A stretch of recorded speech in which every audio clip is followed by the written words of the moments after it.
Good morning, students. Today we will start Deep Water chapter 3rd of your Flamingo book. Now we will start. It had happened when I was 10 or 11 years old. ये तब हुआ जब मैं 10 या 11 साल का था. I had decided to learn to swim. मैंने ये डिसाइड किया था कि मैं स्विम करना सीखूँगा. There was a pool at the YMCA in Yakima. Yakima के YMCA में एक पूल था. That offered exactly the opportunity, जिसने मुझे एक ऐसी अपॉर्चुनिटी ऑफर कर दी थी. The Yakima river was treacherous. Mother continuously warn against it and kept fresh in my mind and the details of each drowning in the river. But the YMCA pool was safe.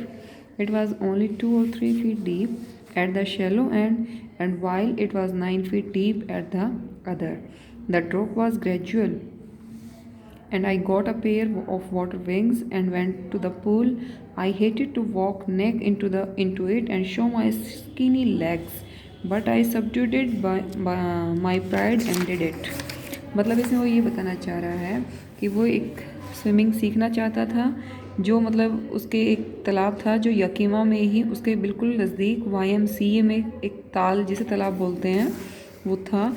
जो उसने एक ऐसा अवसर उसको मिल गया कि वो वहाँ पर स्विमिंग सीख सके. जो नदी थी याकिमा, वो बहुत ज़्यादा जोखिम से भरी हुई थी. यानी कि उसकी मम्मी को ये डर लगता था कि कभी कुछ हो जाए, लेकिन उसकी मम्मी उसको हमेशा चेतावनी देती रहती थी कि तुम्हें नहीं मतलब तैरना नहीं है, और नदी में डूबने की हर घटना का ब्यौरा उसके मन में ताज़ा बनाए रखती थी. लेकिन वो ताल सुरक्षित था. पिछला सिरा सिर्फ 2 या 3 फुट ही गहरा था, जबकि दूसरा जो था वो सिर्फ 9 फुट गहरा था. ढलान धीरे धीरे थी, और उसने जो है मैंने पानी में तैरने के लिए पंखों की जोड़ी ली और ताल पर चला गया. उसमें मुझे नंगे जाना था और अपनी पतली टांगों को दिखाने में शर्म महसूस होती थी, लेकिन मैंने अपने घमंड पर काबू पा लिया था और पानी में चला गया था. मतलब कि उसने ये अपना डिसीज़न जो था छोड़ा नहीं, उसने स्विमिंग करने के लिए वहाँ पर जाना स्टार्ट कर दिया. From the beginning however I had an aversion of water when was in it. This started when I was 3 or 4 years old, and father took me to the beach of California. He and I stood together in the surf. I hung on to him, yet the waves knocked me down and swept over me. I was buried in water. My breath was gone. I was frightened. Father laughed, but there was terror in my heart at the overpowering force of the waves. यानी कि शुरुआत में जब मैं पानी में होता था तो उससे मुझे डर लगता था. जब मैं 3-4 साल का था तब यह शुरू हुआ और मेरे पिताजी मुझे कैलिफोर्निया के समुद्र पर लेकर गए. वे और मैं एक साथ झाग में खड़े थे. मैंने उन्हें पकड़ा हुआ था, फिर भी लहरों ने मुझे धक्का देकर गिरा दिया था. मेरे ऊपर से निकल गई थी. मैं पानी में डूब गया. मेरी सांसें रुक गई. मैं डर गया था. पिताजी हंसने लगे, लेकिन लहरों के अधिक शक्तिशाली दबाव की वजह से मेरे दिल में डर पैदा हो गया. यानी कि जब वो बहुत छोटा था तो अपने पापा के साथ वो एक बार वहाँ गया था तालाब में, उस समुद्र में जो कैलिफोर्निया में था. वहाँ पर जो झाग यानी कि जो समुद्र में बनते हैं ना, कई बार तेज़ बहाव जो पानी का होता है उसकी वजह से झाग बन जाते हैं. वो उनको बोल रहा है कि मैं वहाँ खड़ा था और मैंने पापा को बहुत कस के पकड़ा हुआ था, लेकिन फिर भी इतनी तेज़ लहरें थी कि उन्होंने मुझे धकेल कर गिरा दिया था और मेरी एक पल के लिए सांसें रुक गई थी. लेकिन मेरे पिताजी उस पर हंस रहे थे, यानी कि उसको डर महसूस हुआ. इसके बाद है my introduction to the YMCA swimming pool revived unpleasant memories and stirred childish fear. But in a little while I gathered confidence. I paddled with my new water wings, watching the other boys and trying to learn by aping them.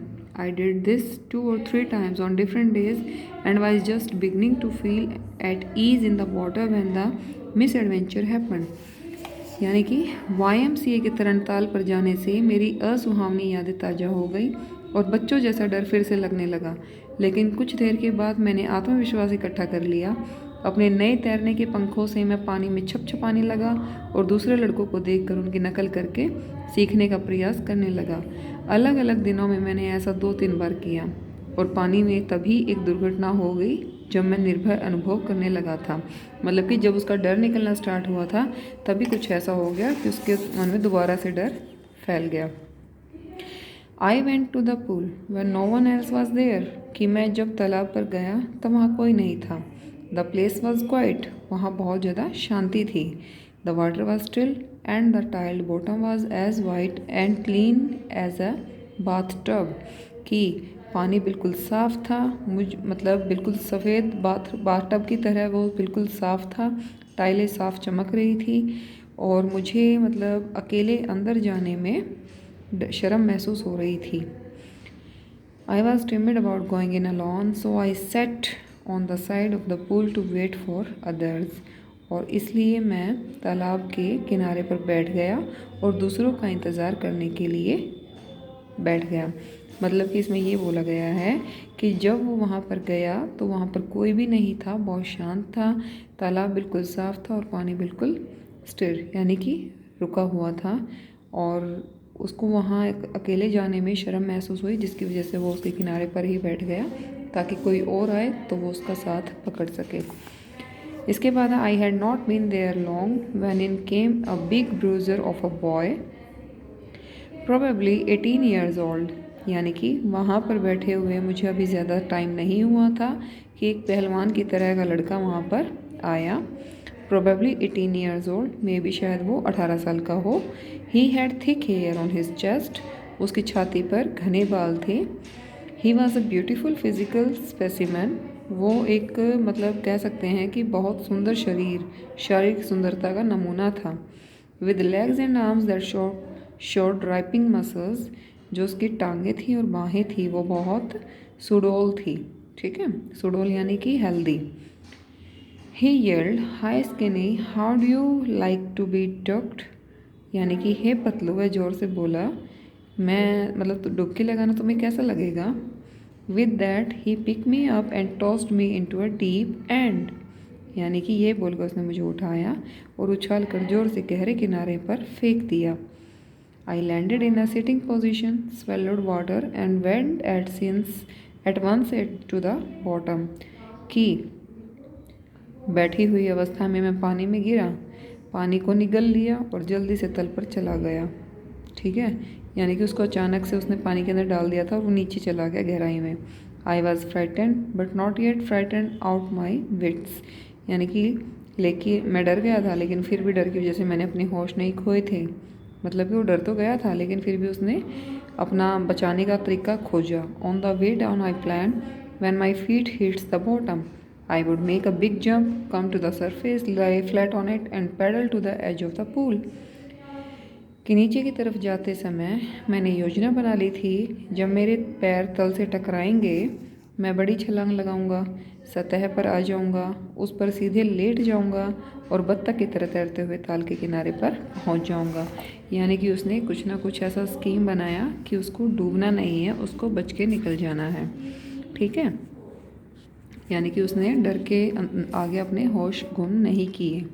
ठीक है, इसके बाद है it seemed a long way down, those 9 feet were more like 90 and before I touch bottom my lungs were ready to burst, but when my feet hit bottom I summoned all my strength and made what I thought was a great spring upward. I imagined I would bob to the surface like a cork. Instead, I came up slowly. I opened my eyes and saw nothing but water that had a dirty yellow tinge to it. I grew panicky, and I reached up as if it to grab a rope, and my hands clutched only at water. I was suffocating. I tried to yell, but no sound came out. Then my eyes and nose came out of the water, but no my mouth. यानी कि नीचे की तरफ जाने से ऐसा लगा कि देर लगी है, मतलब नीचे की तरफ जाने में लगा कि देर लगी है। ये 9 फुट 90 फुट की तरह लग रहा था, मतलब कि गहराई तो थी 9 फुट की, लेकिन उसको जितनी देर लग रही थी उस हिसाब से उसको लगा कि वो 90 फीट्स की है। ठीक है, इसके बाद है मेरे तल को छूने से पहले ऐसा लग रहा था कि मेरे फेफड़े फटने को तैयार हैं। यानी कि उसने इतना पानी निगल लिया था, उसको ऐसा लगने लगा था कि जैसे कि अभी उसके जो लंग्स हैं उन्होंने काम करना बंद कर दिया है। ठीक है, इसके बाद है मैंने अपनी पूरी शक्ति इकट्ठा करने के लिए अपने विचार से ऊपर की तरफ जोर से उछाला और मैंने सोचा था कि मैं कॉर्क की तरह सतह पर उड़ जाऊंगा। इसकी बजाय मैं धीरे धीरे ऊपर आया। मैंने अपनी आंखें खोली और पानी के अलावा कुछ नहीं दिखाई दिया। पानी जिसमें गंदी पीली सी झलक थी। मैं घबरा गया था। मैंने अपने हाथों को ऊपर निकाला जैसे कि किसी रस्सी को पकड़ना चाहता था, लेकिन मेरे हाथ केवल पानी ही लगा। मेरा दम घुट रहा था। मैंने चिल्लाने की कोशिश की लेकिन कोई आवाज़ नहीं निकली। फिर मेरी आंखें और नाक पानी से बाहर आए लेकिन मेरा मुंह नहीं निकला। I flaired at the surface of the water, swallowed and choked. I tried to bring my legs up, but they hung as dead weight, paralyzed and rigid. A great force was pulling me under. I screamed, but only the water heard me. I had started on the long journey back toward the bottom of the pool. मैंने अपने हाथों को पानी की सतह पर पटका, पानी को निगला और मेरी सांसें रुक गई थी। मैंने अपनी टांगों को ऊपर की तरफ लाने की कोशिश की लेकिन वह भारी पत्थरों की तरह बिना हिला हुए और कठोर लटक रही थी। भारी शक्ति मुझे नीचे की तरफ खींच रही थी। मैं ज़ोर से चिल्लाया लेकिन सिर्फ पानी ने ही मेरी आवाज़ को सुना। ताल के तल की तरफ पानी में मेरी लंबी यात्रा फिर से शुरू हो गई। इसके बाद है I struck at the water as I went down, expending my strength as one in a nightmare fights an irresistible force. I had lost my all breath, my lungs ached, my head throbbed. I was getting dizzy, but I remembered the strategy.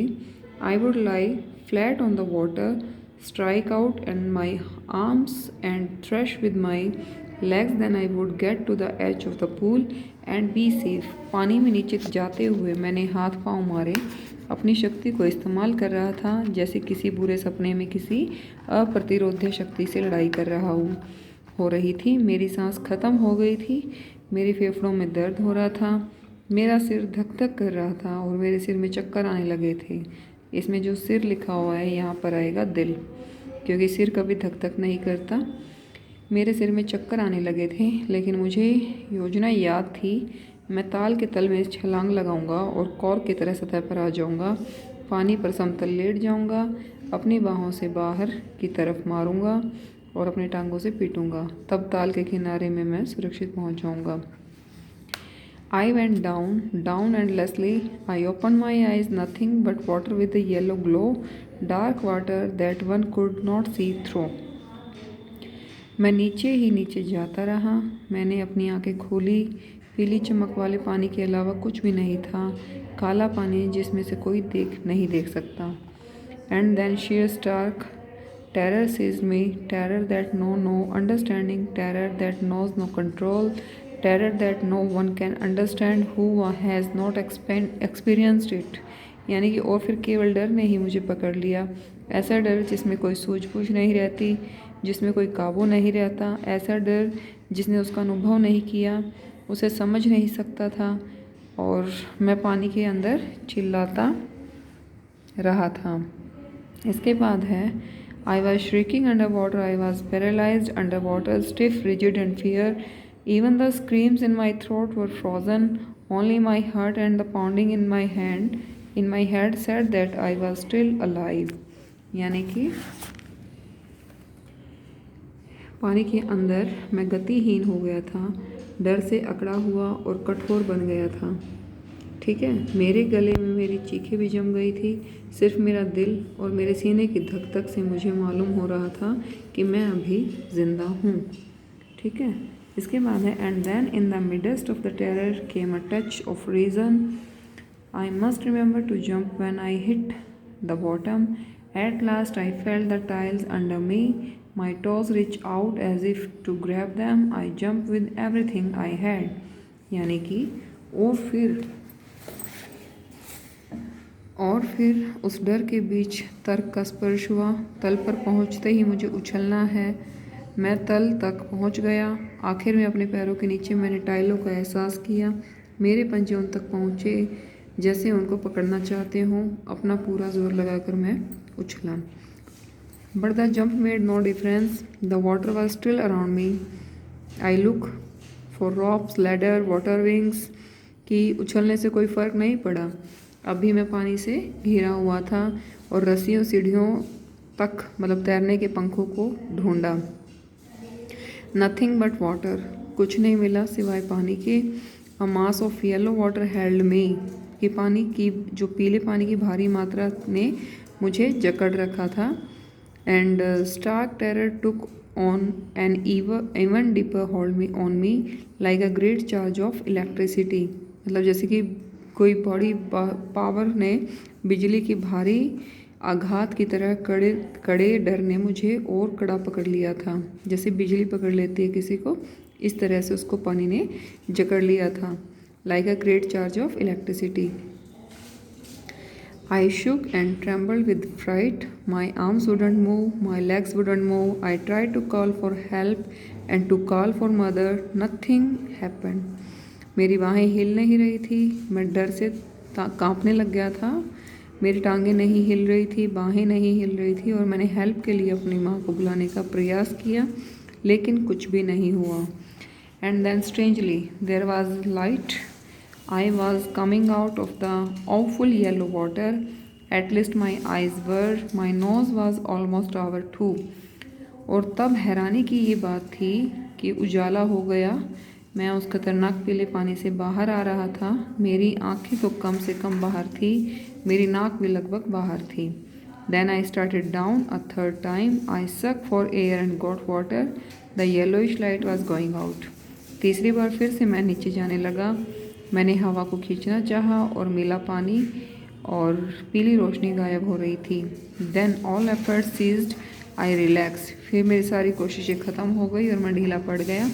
And a blackness swept over my brain, और मेरी टांगें भी शिथिल हो गई थी और मेरे दिमाग की एक अंधेरा छा गया था। It wipe our fear, it wipe our terror, there was no more panic. किससे डर ख़त्म हो गया, आतंक ख़त्म हो गया, अब कोई घबराहट नहीं थी। It was quiet and peaceful, अब बहुत शांत और नीरसता थी। Nothing to be afraid of, कोई भी डरने की बात नहीं थी। दिस इज़ नाइस, बहुत अच्छा था। And to be drowsy, go to sleep and no need to jump, too tired to jump. It's nice to be carried gently, to float along in space, tender arms around me and tender arms like mothers. Now I must go to sleep. कि अब मैं डरने की कोई बात नहीं थी, मुझे अब सिर्फ सोना था। उछलने की ज़रूरत नहीं थी, इतना थक गया था कि उछल नहीं पा रहा था। धीरे धीरे बहते हुए जाना, अंतरिक्ष में तैरना अच्छा है। कोमल बाहें मेरे गले में हैं, माँ की कोमल बाहों की तरह मैं अब सो जाता हूँ। इसके बाद है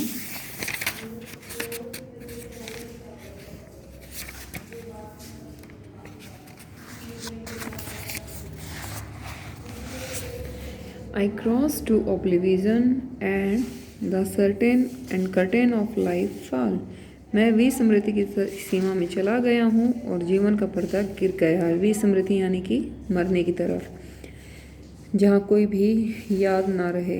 The next I remember I was lying on my stomach besides the pool, vomiting. The chap that threw me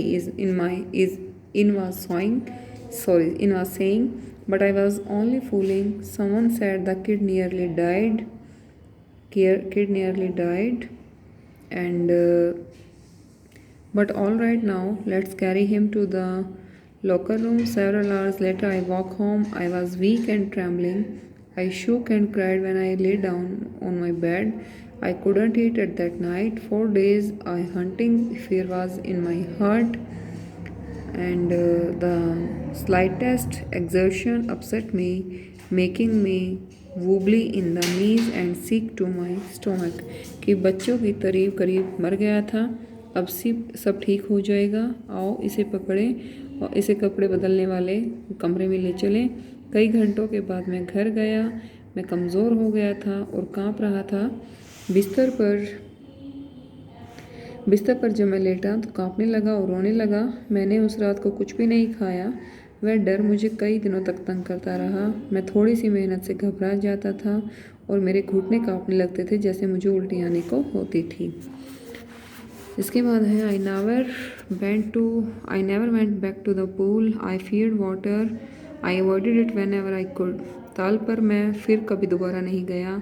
पानी से मुझे डर लगता था, मैं इसे जब तक हो सके दूर रहता था।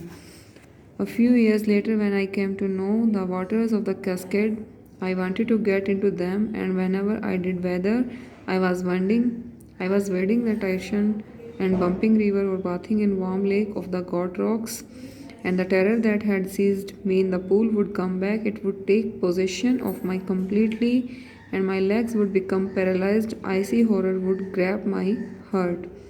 Icy horror would grab my heart. Icy horror का क्या मतलब होता है कि एक थर्राहट यानी कि कपकपी। ठीक है, इसमें है कुछ सालों के बाद जब मैं आया तो मुझे प्रपातों के पानी के बारे में पता चला। मैं उनमें जाना चाहता था और जब कभी मैं गया, चाहे मैं टाइटन या बम्पिंग नदी में से चलकर जा रहा था या गोट रॉक्स के वार्म लेक में स्नान कर रहा था, वहीं पर डर ने मुझे ताल में जकड़ लिया था। वह वापस आता, वह मुझ पर पूर्ण रूप से छा जाता, मेरी टांगें गतिहीन हो जाती थी, कपकपी उत्पन्न करने वाले डर में मेरे दिल में पकड़ लेता था।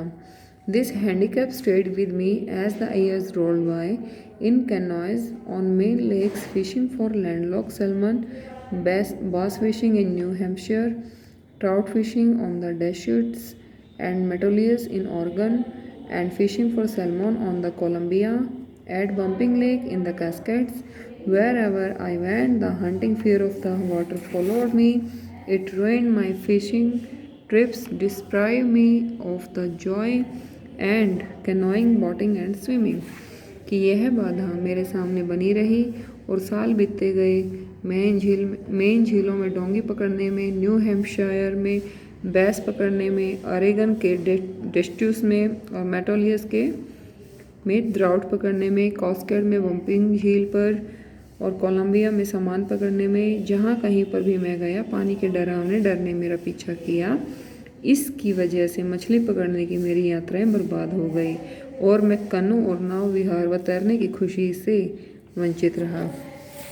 यानी कि उसके मन में एक डर बैठ गया था, जिसकी वजह से वो कभी स्विमिंग नहीं कर पाया। इसके बाद है I used every way, I knew to overcome this fear but it held me firmly in to grasp. Finally, one October, I decided to get an instructor and learn to swim. I went to pool and practiced 5 days a week, an hour each day. The instructor put a belt around me, a rope attached to the belt went through. The instructor put a belt around me, a rope attached to the belt went through a pulley that ran on one overhead cable. He held on to the end of the rope and we went back and forth across the pool after hour, day after day, week after week. On each trip across the pool, a beat of the panic seized me. Each time the instructor relaxed his hold on the rope and I went under some of the old terror returned and my legs froze. It was 3 months before the tension begins to slack. Then he taught me to put my face under water and exhale and to raise my nose and inhale. I repeated the exercise hundreds of times. Bit by bit I shed part of the panic that seized me when my head went underwater. That means इस डर पर काबू पाने का जो भी तरीका मैं जानता था उसे मैंने इस्तेमाल किया। मतलब कि हर तरीके से मैंने अपने डर पर काबू पाना चाहा, लेकिन इसने मुझे पक्के तरीके से जकड़ रखा था। यानी कि वो डर उसके अंदर काफ़ी गहरा था। आखिर में अक्टूबर के एक माह में एक प्रशिक्षक से मैंने तैरना सीखा। यानी कि किसी स्विमर ने मुझे तैरना सिखाया और मैंने निश्चय किया कि मैं तैरूँगा। मैं एक ताल पर गया और हर रोज़ 1 घंटा, हफ्ते में 5 दिन अभ्यास करने लगा।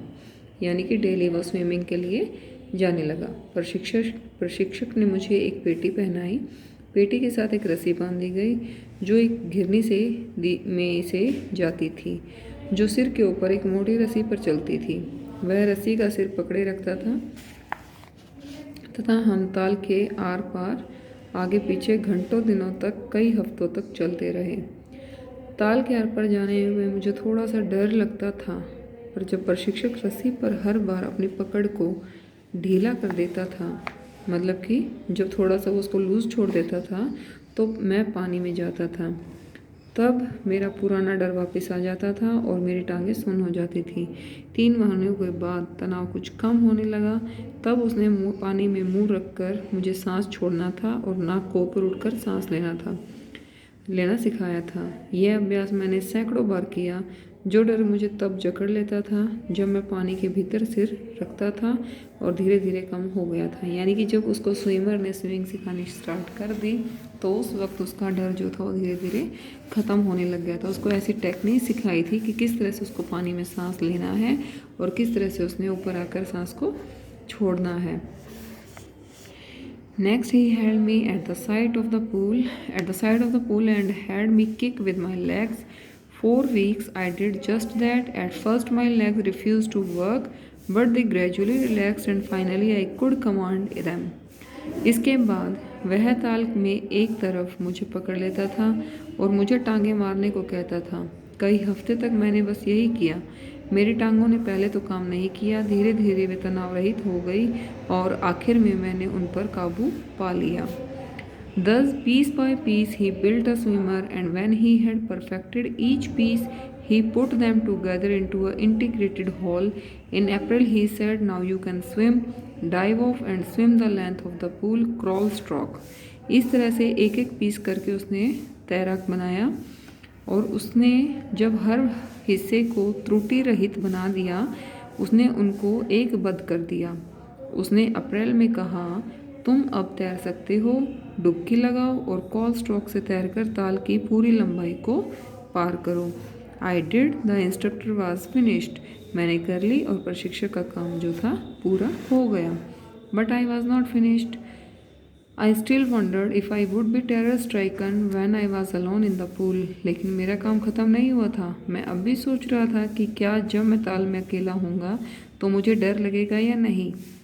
I tried it. I swam the length up and down.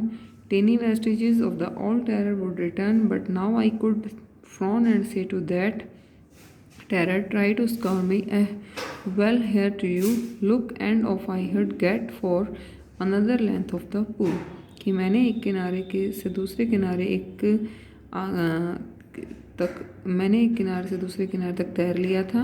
पुराने आतंक के थोड़े थोड़े अवशेष लौट आते थे, लेकिन अब मैं आतंक की तरफ भ्रिकुटी चढ़ाकर कह सकता था, मुझे तुम डराना चाहते हो? अच्छा, ये लो देखो। और मैं ताल की लंबाई को एक बार दोबारा पार कर लेता था। This went on until July, but I was still not satisfied. I was not sure that all the terror had left, so I went to Lake Wentworth in New Hampshire, dived off a dock at Triggs Island, and swam 2 miles across the lake to Stamp Act Island. I swam the crawl, breaststroke, side stroke, and backstroke. Only once did the terror return. When I was in the middle of the lake, I put my face under and saw nothing but bottomless water. The old sensation returned in miniature. I laughed and said, "Well, Mr. Terror, what do you think you can do to make it flat?" And I swam on. जुलाई तक ये चलता रहा, लेकिन अब भी मैं संतुष्ट नहीं था। मुझे यकीन नहीं हुआ कि आतंक पूरी तरह से चला गया है। इसलिए मैं न्यू हैम्पशायर में डुबकी लगाई, वंटवर्थ झील पर गया, ट्रिग्स द्वीप में नौका घाट में डुबकी लगाई और झील पर 2 मील तक तैराक स्टैम्प एक द्वीप पर पहुंचा। एंड मैं call stroke, best stroke and side stroke और बैक स्ट्रोक से तैरा। सिर्फ एक बार डर लगा जब मैं झील के बीच में था। अपने चेहरे को मैंने अंदर किया और मुझे आधा पानी के अलावा कुछ नहीं दिखाई दिया। अनुभूति का छोटा सा रूप वापस आ गया। मैंने हंसते हुए कहा, अच्छा मिस्टर डर, क्या तुम समझते हो मेरा क्या जाएगा? यह भाग गया तथा मैं तैरता रहा। Yet I had residual doubt at my first opportunity. I hurried west, went up the Teton to Cunard Meadows, up the Conrad Creek tail to Mead Glacier, and camped in the high meadow by the side of the warm lake. The next morning I strapped, dived into the lake and swam across to the other shore and back, just as Doc Corpon used to do. I shouted with joy, and Glibbered Peak returned the echo. I had conquered my fear of water. कुछ शक फिर भी बाकी था। पहला मौका मिलते ही मैं जल्दी से पश्चिम की तरफ चल पड़ा। टाइटन पर चढ़कर कॉनराड मिडो पहुंचा। कॉनराड क्रीक ट्रेल के से मिड ग्लेशियर तक ऊंची चरागाह में वार्म झील के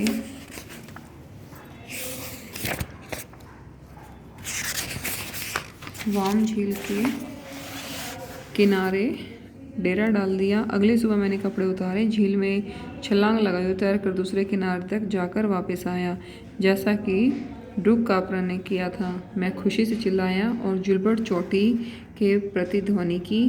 पानी के डर पर मैंने जीत प्राप्त कर ली थी। The experience had a deep meaning for me, as only those who have known stark terror and conquered it can appreciate. In death there is a peace, there is a terror only in the fear of death. A Roosevelt knew when he said, and all we have to fear is fear itself, because I had experienced both the sensation of dying and the terror that fear of it. It can produce that will to live somehow grew in intensity.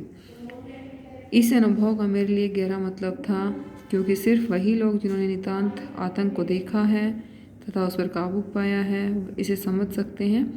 मृत्यु में शांति है। आतंक सिर्फ मृत्यु के डर से होता है, जैसा कि रूजवेल्ट को मालूम था कि जब उसने कहा था कि हमें डर सिर्फ डर जैसा प्रतीत होता है, क्योंकि मैंने मरने की अनुभूति और मरने के डर से जो आतंक पैदा होता है दोनों का अनुभव किया है। जीने की इच्छा ज़्यादा तीव्र हो गई है।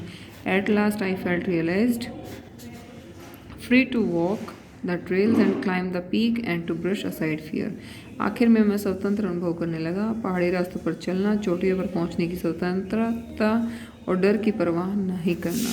मतलब कि ये एक मेनली जो है स्टोरी एक तैराकी के ऊपर है कि किस तरह से वो स्विमिंग करना चाहता था, लेकिन उसकी माँ उसको रोकती थी, उसके अंदर डर बिठाती थी कि यहाँ पर ऐसी घटनाएं होती रहती हैं, लेकिन फिर भी वो कोशिश करता था।